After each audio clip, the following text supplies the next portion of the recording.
And Tigers fans, we are back. Don't forget to tweet us your best picks, vids, and reactions with the hashtag Miggy500. Because trust us, this is going to be fun here at Bally Sports Detroit. We are cheering so hard for Cabrera to get the ball over the fence. He'll be hitting second this upcoming inning here in the top of the sixth. Not only looking for home run number 500, which is obviously a huge deal, but also looking to possibly tie or take the lead for these Detroit Tigers who have not done much against Mats in the first 5 innings. You see Grossman was hit by a pitch, and then he grounded out to third in the third inning. So he's looking to get something going here from the 3-hole as Mats delivers the 0-1. It'll be just a little outside or a little high for ball one. We will see what the game plan is here from the Blue Jays. If Mats can get through this inning, they should just turn it over to the bullpen. As Grossman rips one down the third base line, what a grab by Kevin Smith, who rips it over to Guerrero for the first out. A beautiful play by the corner infield of these Toronto Blue Jays, putting on for the home crowd. You see, Mats will definitely appreciate that, where Grossman will not. He is not happy. He squared this ball up, goes down, and just textbook line defense by Mr. Smith down there. Goes down, grabs it up, couple steps, and a nice throw. He does get a little bit of help from his buddy down at first. Vlad Guerrero making a nice play. And that'll be out number one. And now our attention can turn to who will be the tying run. Miguel Cabrera takes a fastball inside. The fans want him to do it. It doesn't matter if he's on the road. Everyone here's a baseball fan, and they know how big this moment can be. 499 is what he's sitting at as he takes a fastball and he waves at it and misses. He'll take anything at this point, 0 for 2 on the day, 0 for 10 in the series as the 1-1 pitch from Mats. Outside, and Cabrera gets a hold of it. It's carrying. Will it go? It will. It's out of here. Home run number 500, Miguel Cabrera. It has finally happened. The wait is over. After 37 plate appearances between home run 499 and now 500, Miguel Cabrera into the history books, celebrates with Candelario, and over to greet the rest of his teammates waiting for him. Not even at the top step. They're spilling out onto the field. High fives and hugs and slaps and everything. Cabrera deserves it all. 500 home runs, only the 28th person all time ever to hit 500 as a Major League Baseball player. And I am so glad that he was able to do it as a member of these Detroit Tigers. He's the first one to hit his 500th home run as a Tiger. Another impressive feat for the man we call Miggy as he trots up and salutes the crowd. They've done a really great job here hosting Cabrera over these last couple days as he looked for his 500th and now celebrating with him as he achieves the feat. A beautiful scene here on this afternoon in Toronto. We've got fans from all over the place celebrating now. We even saw a couple of Venezuelan flags, which is one of those things that you might not think about. When you think Cabrera, you might think Marlins, Tigers, Triple Crown winner, and now 500th home run. But a big thing that we don't really talk about enough is where Cabrera comes from, is his Venezuelan background, the opportunities he's provided for people back at home, the light that he's showed on Latino baseball players, as we see a really up-and-coming star down at first base in Vladimir Guerrero. It's really been a great moment, and the game's tied. Tigers are back in it. We see a ground ball by Candelario, gathered easily by Simeon over to Guerrero for out number 2. as the guys are still celebrating with Cabrera. Let's take another look at this historic home run, a little bit outside, but he took that off-speed pitch and did what he does best. He goes with it the other way, sends it over that pretty tall wall in right center field. It carries in this. It's an indoor stadium, but the roof is cracked open a little bit, and that ball's out of there. Cabrera is still joking around with his teammates there on the bench as Daz Cameron steps in and takes the first pitch outside. That'll be ball one from Matt, who has now touched 90 pitches. A pitch at the top of the strike zone. Kind of be even here for Cameron, who is also over in the series. Maybe he'll hit a home run like Cabrera did. May not be as relevant because Cameron is not quite at 500 yet. But he'll take a strike on the outside corner.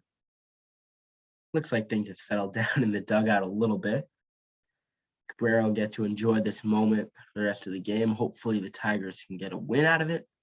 But we do know that he will get the ball because, as you may have seen, this ball, we'll watch it carry one more time. It lands just over the wall in the Tigers bullpen. So this ball will not be wrestled away from a fan. It will be delivered to Mr. Cabrera after this game. Cameron takes another hack at a 1-2 pitch and another foul ball. Drinking some water on the bench. Cabrera's now ready. You know him. He's a great team player. He's now ready to cheer on the boys. Try to get a win out of this affair. Third game of the series this afternoon. As Cameron takes a low pitch and pops it out to Mr. Guerrero, who makes another play, his third put out of the inning. And one last time for good measure because it was a very good moment for these Tigers. Miguel Cabrera, number 500, and a beautiful curtain call, of course, to the hosts here in Toronto. You know, as we show some images of the other greats to be in the 500 club, to welcome Cabrera now into this 500 club, we see these names and, you know, it's kind of surprising because when we asked earlier for you to tweet your videos and your pictures celebrating hashtag Miggy500, we didn't expect some of the submissions. There are guys like Albert Pujols, Alex Rodriguez, Ken Griffey Jr., Jim Leland, Justin Verlander, the names go on, who are giving props to Miguel Cabrera. They know him as a player, they know him as a person, and the congratulations that he's getting are really showing how great of a man this Cabrera really is. He's also just received some props from Mr. Ozzie Guillen, the World Series champion manager. Guillen and his sons have a podcast on La Vida Baseball, which is one of the ways that baseball and MLB are really trying to reach out to their audience of Spanish-speaking fans. But Guillen and his brothers are just giving more showers of congratulations to Cabrera. And I think that these guys are really a great example of people that know where Cabrera is coming from, you know, from Venezuela and being scouted at a young age and being brought over. He signed with the Marlins, won a World Series there, and now he's lived out a great career with the Tigers. So really, we're looking at more of a story about the journey and how he got here and how he's made a name for himself and the impact that guys like Cabrera have. Because 500 is a great number, but there's a lot behind it. Really, in Tigers history, we're going back all the way to 1912. Little fun fact for the viewers here. In 1912, Matty McIntyre of your Detroit Tigers became the first Major League player to play on a Cuban League team. Now, what is a Cuban League? You might be wondering. Well, the Cuban leagues were essentially groups of teams, players from Cuba who had trouble with the color line in baseball. And because of their skin color, they were judged unfairly and they weren't able to play easily on professional major league teams. So they formed groups like the Cuban Stars, um, who really got to showcase their talent. And eventually, with some time and some hard work, these Cuban players were able to break into the major leagues. And thank God they did so, because then we have names like Miguel Cabrera. And it's not even just with the Cubans, as I want to talk about players like Vladimir Guerrero Jr., who we talked about, got all three putouts in that past inning, including a really nice play on the back half of that Smith diving stop at third. Guerrero, coming from the Dominican Republic, well, he does have a father who was amazing in MLB. There's still struggles for people like Guerrero and the others who are coming from these areas where they don't have a lot, but they do have baseball. So there are people in the Dominican Republic specifically, they give up days and hours on the weekend too. They give up everything to really just play baseball, and they want to do this for their families, and they know that that's a way out of the Dominican Republic. So all 30 MLB teams actually have their own academies currently in the DR, where they pretty much just scout the best young talent. And this money in the contracts that the players sign, it goes so far in helping the families get more on their feet and helping these players improve and change the game the way so many are doing. Even if we look at Fernando Tatis, he recently did an interview where he explained he was discovered at a showcase in the Dominican Republic. And that kind of put him on the map. Same thing with Francisco Lindor and Johan Santana and Mariano Rivera. They all sat down together recently and talked about how they came to the US. They were scouted and invited places and went to these academies, and they really had to work to get out of where they're from. But what's been detailed from their stories is that once you get out, you want to hold on to what you had culturally. So players like Tatis, like Guerrero, like still Miguel Cabrera, as we see with the Venezuelan flags in the audience at this Rogers Center in Toronto, they really try to play with passion and show their culture and still be respectful to the game of baseball, but speak this language of baseball in their own font, their own style, showcasing this amazing talent that they have from their, whether it's Dominican Republic or Puerto Rico or Mexico or Venezuela, as the Tigers roster, as you can see, is littered with players from these different places who provide so much to the game of baseball. We'll see the Chicago White Sox, who come to town September 20th to play the Tigers. They are actually one of the most diverse teams in all of baseball. So you have people from all across Latin America, and their work together on the White Sox, who are on their way to winning this division, the AL Central. The Tigers have shown that bringing a team together from different backgrounds and different skill sets can still create a winning environment.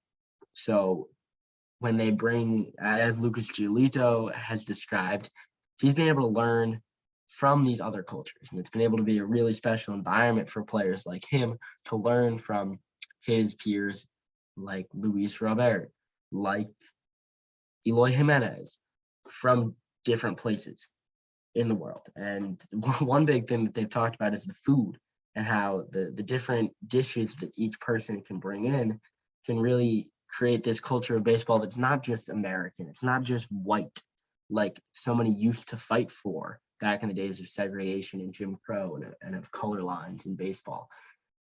The food and the style of play from Tatis and Lindor and them has really shown how baseball can be a place where people of all different colors and all different backgrounds can come together and play a game that they love. And as you're seeing with the White Sox, hopefully the Tigers can show them who's boss when they come in late September. But as you're seeing with the White Sox, it can also bring with it great success on the field. These players are talented, and it's about time they don't get shut out. They're here and they're playing baseball, and it's really nice to see. If you're looking for other resources on this subject, the MLB has a website which is extremely similar to its own MLB.com website, but it's called Los Mayores, and it's detailed with a lot of different great resources for the Spanish-speaking fan, because this game is growing, it's expanding, it's being more accepting, and the influence on this game, as seen with Miguel Cabrera and his fantastic achievement, it is not slowing down.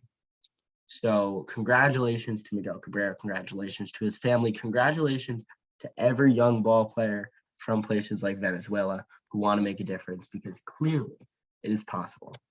So thank you and have a great night.